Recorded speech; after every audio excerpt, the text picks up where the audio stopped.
जति गुंजन सिंह के जितैबा नहीं पचतैबा नहीं पचतैबा। Recording by Sanjana films. नहीं पचतैबा नहीं पचतैबा। जदि गुंजन सिंह के जितैबा चाची नहीं पचतैबा।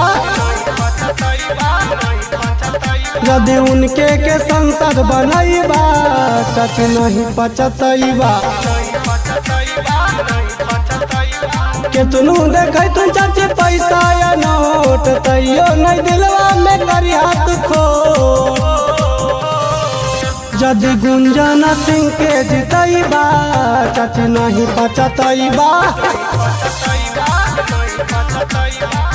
यदि उनके के संसद बनैबा चाची नहीं पचतैबा।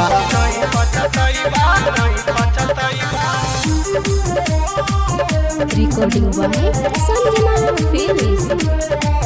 जति गुंजन सिंह के जितैबा चाची नहीं पचतैबा नहीं पचतैबा। नवादा के लाल चाची है खुंझका से एक बारी उनका पकड़ा बिसबा।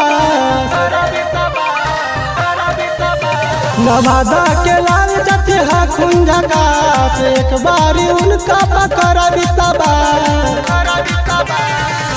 यदि गुंजन सिंह के जितैबा चाची नहीं पचतैबा।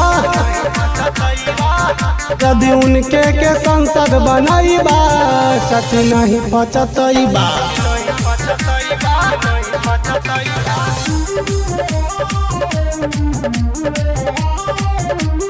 जति गुंजन सिंह के जितैबा चाची नहीं पचतैबा नहीं पचतैबा। बोट कटवा के फेरा में न आई है गे चाची। नोटवा पर बोट न बिकई है गे चाची। बोट कटवा के फेरा में न आई है गे चाची। नोटवा पर बोट न बिकई है गे चाची। नवादा के लाजई बचाई भी चाची खुश हो जाई भी।